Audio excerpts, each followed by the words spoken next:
A Harvard researcher spent 17 months in the Arctic, freezing, starving, and studying one family. She expected survival tips.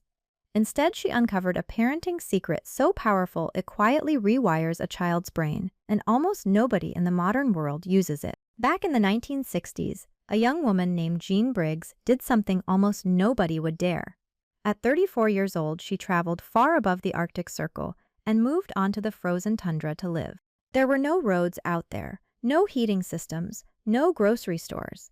In the deep of winter, the temperature could drop to 40 degrees below zero. This was one of the harshest places any human could survive. Jean convinced an Inuit family to take her in and, in her own words, try to keep her alive. They built igloos in the winter and tents in the summer, and they ate only what the animals gave them. Fish, seal, caribou, that was life. But Jean did not travel all that way for the food or the cold. She came to study something about these families, and very quickly she noticed something that stunned her. The adults almost never got angry. Not a raised voice, not a sharp word. Even when things went badly wrong, they stayed calm. And Jean, try as she might, simply could not understand how they did it. One day, someone knocked over a boiling pot of tea inside the igloo. It spilled everywhere and damaged the ice floor. In most homes, this would spark shouting. Here, nobody even changed their expression. They just calmly said, "Too bad." Another time, a fishing line broke the very first time it was used. That line had taken days of careful work to braid by hand, days of effort gone in a second. And still, nobody flinched. Someone quietly said, "Sew it together." To these families, showing even a flicker of frustration was seen as weak, almost childish. Meanwhile, Jean felt like the wild one. She would sulk, she would snap, she did things they simply never did, and it embarrassed her deeply. She later wrote a whole book about it, called Never in Anger. But one huge question haunted her. How on earth did these parents raise children this way? How do they take wild, tantrum-throwing toddlers and turn them into calm adults? Because here is the thing every parent already knows. Toddlers are not born calm. They hit, they scream, they throw themselves on the floor. So how did an entire culture crack the code that so many modern parents struggle with? Years later, decades after her research began, teams of reporters traveled back to the same Arctic towns to find the answer. They sat with elders in their 80s and 90s, and every single mother repeated one golden rule. Never shout or yell at a small child. Not once, not ever, not even when the child hits you or bites you. To them, raising your voice at a little one is not just unhelpful, it is completely off limits. One mother, who grew up with 12 siblings, explained it simply. When they are little, yelling does not help at all. All it really does is make your own heart race faster. In other words, you lose control too. She said something that really sticks with you. When a little kid acts out, we assume they are pushing our buttons on purpose. But that is not what is happening. The child is upset about something. Your job is to figure out what, and there is a deeper reason behind their rule. Traditionally, these families saw yelling at a small child as demeaning. When an adult loses it and screams, they are basically throwing a tantrum themselves. They are stooping down to the child's level. Now you might be thinking this is just an old tradition, a nice idea with no real proof behind it. But modern brain science tells a startling story about what actually happens inside a baby's head when a parent starts to yell. Long before a baby understands a single word, they can already read the emotion in your voice, the tone, the rhythm, the sharpness. In fact, a baby responds to a mother's voice before birth while still inside the womb. Researchers scanned the brains of babies just 6 months old.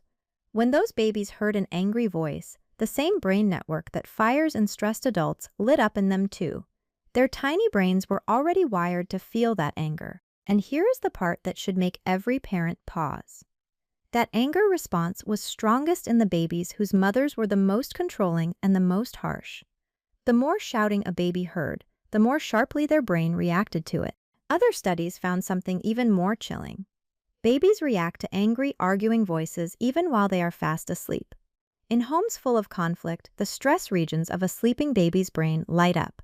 The little one cannot escape it, even in dreams. Babies pick up your stress through more than sound, through your face, your body, even through your breast milk, which changes its chemistry when you are tense. A stressed parent can pass that stress straight into a baby's own body. And when a young child lives with constant stress like this, it does more than upset them in the moment. Over time, high stress can actually reshape the parts of a growing brain that handle memory and control emotions. That is the real cost. So this is where it all comes together. A clinical psychologist studying this put it perfectly. When you yell at a child, you are not teaching them to calm down. You are teaching them that yelling is how you solve a problem. Children learn by copying us.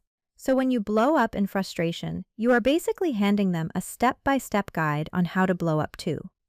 The very behavior you are trying to stop is the behavior you are teaching. But this leaves us with the biggest question of all. If these Inuit parents never yell and never scold and do not even believe in timeouts, then how in the world do they get their children to behave? The answer is genius. For thousands of years, the Inuit have used one ancient tool to guide their children. Not punishment, not fear of getting caught. They use storytelling. But not the kind of bedtime story you might be picturing right now. These are stories passed down for generations, each one built to shape a child's behavior gently in the moment. Some of these stories are even designed to keep a child alive in one of the most dangerous places on Earth. Take the ocean, for example. A toddler wandering too close to that freezing water could drown in seconds. So instead of screaming, "Stay away from the water," parents tell them about a creature that lives beneath the waves. They describe a sea monster with a giant pouch on its back, made just for little children.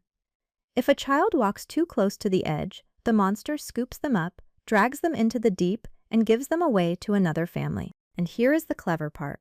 The parent never has to yell. The child hears the story, feels the thrill of the danger, and chooses to stay back on their own. The lesson lands without a single raised voice. They have a story for almost everything. To get kids to listen, parents warn that too much wax building up in their ears is a sign they have not been listening.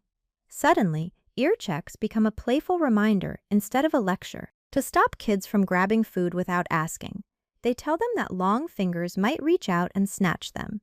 And to keep hats on in the brutal cold, they tell perhaps the wildest story of them all. If you go outside without a hat, they say, the northern lights will swoop down, snatch your head, and kick it around the sky like a soccer ball. Children who grew up hearing this remember being both terrified and delighted by it. Now, you may think these stories sound a little scary for young children, but researchers who study how kids learn found the opposite is true. A story with a hint of danger pulls a child in like a magnet. Kids simply learn better through stories than through plain commands. A story is interesting, it is memorable, and best of all, it turns a tense moment of discipline into something that actually feels playful and fun for both of you. But the storytelling was only half of the secret. Remember that strange scene on the beach that confused Jean Briggs so much? A young mother playing a puzzling little game with her toddler son? That moment held the deepest lesson of all. On that stony beach, the mother had handed her little boy a pebble and calmly invited him to throw it at her. When he did, she pretended to be hurt, telling him that it stung. Jean was completely baffled by this. Why would a mother invite her child to hit her? It seemed to teach the exact opposite of good behavior. But this was no accident. This was one of the most powerful parenting tools Jean had ever come across in her life. Here is how it works. When a child hits, screams, or has a meltdown, the parents do not react. No punishment, no lecture, they simply wait. They wait until the storm has passed and the child is calm again. Then, in that peaceful moment, they do something brilliant. They act out a little drama. The parent playfully recreates what just happened, but as a game. And they always start by tempting the child to misbehave again, on purpose. So if the child had been hitting, the mother might playfully ask, "Why don't you hit me?" Now the child has to think, "What should I do?" And in that pause, the little brain begins learning to stop and choose. If the child does hit, the mother does not get angry. She gently plays out the consequence, showing that it hurt her. Then she asks softly, "Does this mean you do not like me? Are you still just a baby?" Every question is asked with warmth and a hint of play. The gentle message underneath is clear. Hitting hurts people we love, and big kids choose not to do it. And the parent repeats this little drama over many days. Slowly, the child stops taking the bait. And here is the real magic behind it. These little dramas teach a child not to be provoked so easily. They learn to stay strong inside, to not take every small thing so seriously. And this reveals the genius of the whole approach. The child gets to practice controlling their anger at the one time it is actually possible, not in the heat of a meltdown, but in a calm, playful moment when their mind is clear. Because here is a truth even adults know. Once you are already furious, calming yourself down is almost impossible. But if you practice a better response ahead of time, when you are calm, you slowly rewire your brain to react differently. This matters even more for little kids because their brains are still being built. The part that controls impulses, the prefrontal cortex, is barely developed. So the way you respond to their big feelings is literally shaping how their brain grows. So how can you actually use this at home tonight? It is simpler than you think. When your child melts down, do not react in the moment. Stay quiet. Wait for the calm. That first step alone changes everything. Later, when everyone is peaceful, gently replay what happened. Use 2 stuffed animals, tell a little story, or act it out together. Keep it light and playful, and pull your child in by asking them what the toy should do next. A culture living in the harshest place on earth figured out something profound. You do not raise a calm child by yelling. You raise one through patience, play, and gentle stories. And any parent, anywhere, can start using it today.